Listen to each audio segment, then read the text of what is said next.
I've stood before you many times to share my focus and passion on human trafficking, the devastation it causes on the lives of innocent individuals, and how the efforts of our human trafficking unit are unrelenting.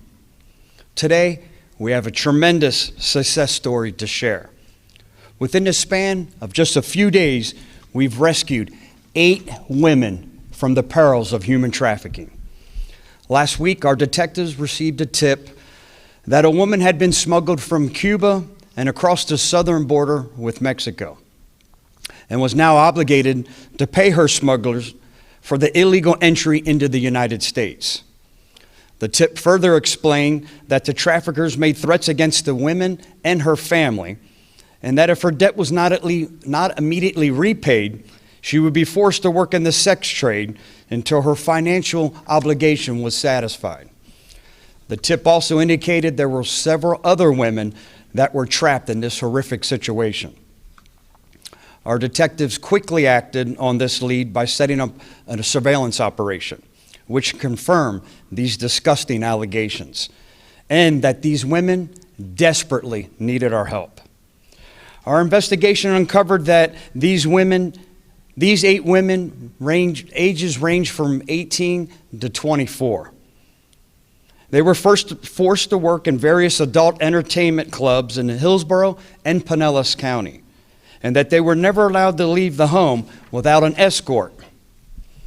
All of the trapped women were working as prostitutes, strippers, and forced to perform other types of sex acts to pay off their debt of $60,000 each, which was what the smuggling cost was to enter the United States. To elicit even more fear and intimidation, the traffickers would threaten the women and their families at gunpoint. Knowing the details and plight of these women, we acted immediately to free them from this forced servitude. Last Thursday night, we followed 7 of the victims who were being escorted by one of their traffickers to the International Plaza, which is where undercover detectives made contact and facilitated their rescue. Simultaneously, we obtained a court-authorized search warrant for 2 properties where these victims were being held, and where we also recovered the 8th victim. During this investigation, 2 of the individuals responsible for the trafficking and tormenting of these women were arrested. 35-year-old Amet Ramon Maquiera de la Cal and 29-year-old Rosalia Leonard Garcia. This couple is behind bars as we speak, with each facing 47 charges that include human trafficking, human smuggling, false imprisonment, and RICO for their organized crime activities. The conditions these women were living in only reinforced that they had no way out. These victims were forced to stay 5 women to 1 room in bunk beds. The remaining 3 victims also had to share a room. They had no light in their bedrooms and all had to share a single bathroom, while the traffickers shared the master bedroom and never had to share a restroom with anyone. The women not only had to hand over all of their earnings to their captors, they also had to pay for food, rent, and even the gas their trafficker used to take them to their so-called dates. We located evidence indicating how much each woman owed and how much they brought in with their sex acts, as well as cash, condoms, a stolen firearm, and the victims' identifications. Quite simply, these women who fled the repressive government of Cuba in search for a better life were now forced to be sex slaves. They were not free to leave. They were repeatedly threatened with violence if they did not work in the sex trade or ever attempted to flee. The traffickers held their identifications, cell phones, and personal documents as ransom. The traffickers gave them a new cell phone, which they monitored, and even their families were terrorized to ensure absolute and total control. This organized criminal enterprise was nothing short of modern-day slavery. I have no doubt that if our human trafficking investigators had not acted as quickly as they did, this situation would have continued, expanded, and could have ended up with one of these victims losing their life at the hands of these traffickers who only cared about profiting off these women. All 8 women received medical care and are currently connected with safe housing and other services thanks to the partnership we share with Selah Freedom, a truly great organization who works every day to support victims of human trafficking. Stopping those who prey on the innocent and vulnerabilities of others and rescuing victims from the grasp of human trafficking is a priority mission of mine, which is why we have a group of investigators dedicated to eradicating human trafficking. I am so proud of these men and women who every day work tirelessly to identify and arrest traffickers, those who prey on our children, and free victims while providing the resources they need to rebuild their shattered lives. Here in Tampa Bay, we will never tolerate any form of slavery.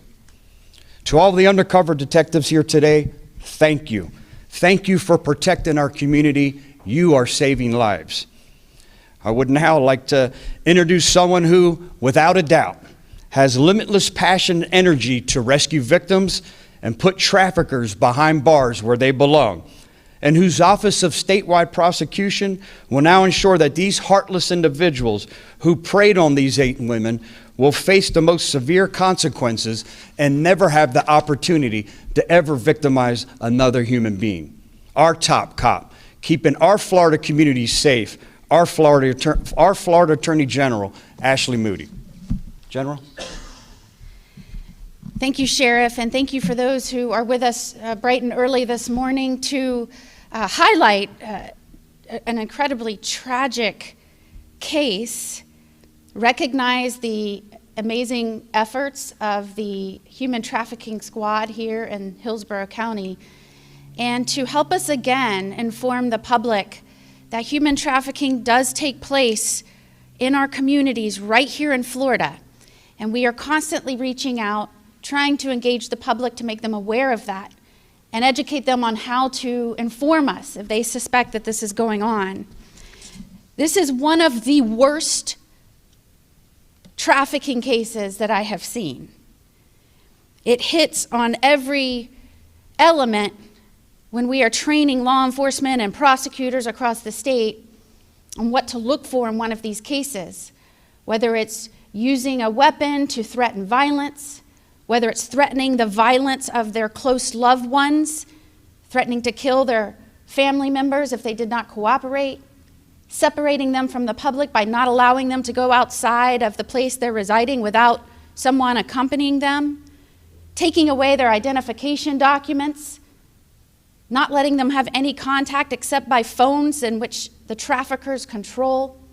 The list goes on and on and on.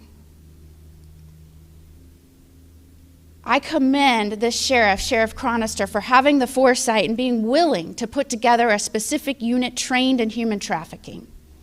It is a unique type of case and prosecution in which the nuances must be explained and educated to the officers before they get the call.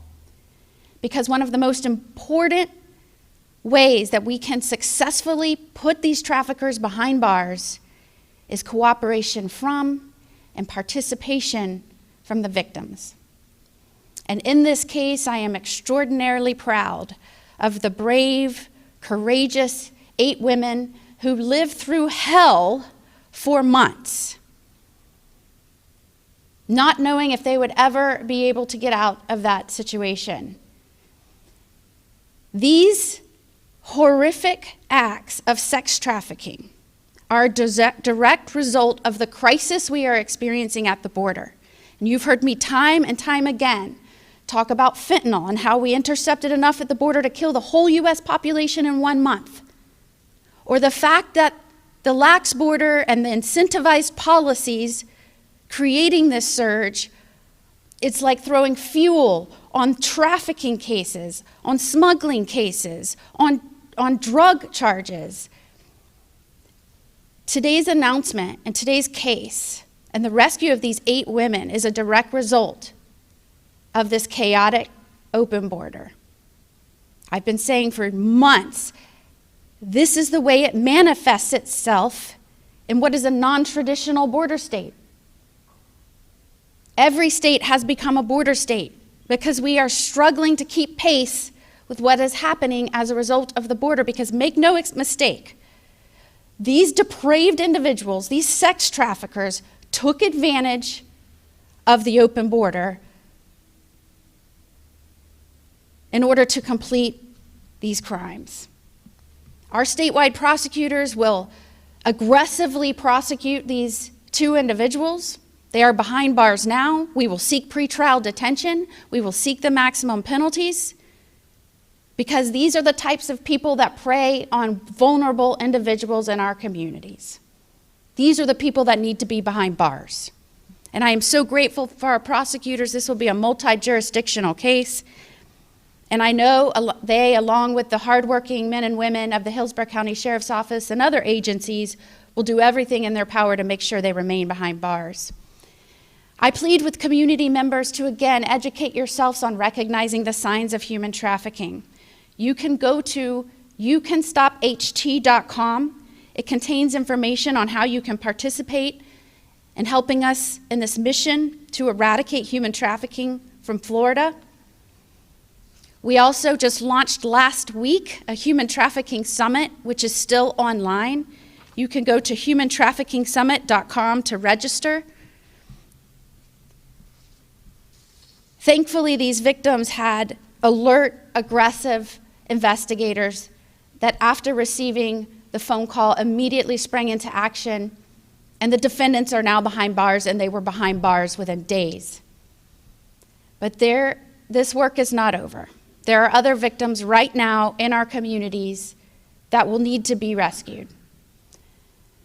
And we need the community's help in making that happen. So we appreciate you being here to not only recognize today's announcement, this important work, but in helping us get the word out to the community that it is not over. The surge is still in effect. We will still see vulnerable women and children preyed upon. And the only way traffickers get put behind bars is for everyone to participate in the eradication of this heinous crime. Thank you so much for being here. Thank you, General Moody. I was a little remiss in my duties in making a few introductions. Nick Cox and Rita Peters with the Statewide Prosecutor's Office, and one of our heroes, Misty LaPerriere with Save Freedom, joining the Attorney General and myself. What questions can we answer? Sheriff, do you know how long the 8 women were in the U.S.? We're still working on that, still processing a bunch of documentation. We wanted to get this story out. We wanted to get it out quickly, hoping that some of the other victims would have the fortitude to contact somebody, to make that emergency call for help.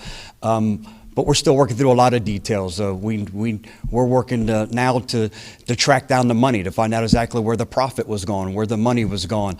Why were they paying $60,000 to come across when we know that most wolves are charging $7,000? Why were they being so intimidating by fear of violence? This was quite an organized crime ring. How they would fly them from Cuba to Mexico, and then bring them over one way or the other across the border. They were told to make contact with a Border Patrol agent, where they were given a notice to appear a few years from now. And then some of them were given bus tickets to come here, and some of them were given plane rides to get here.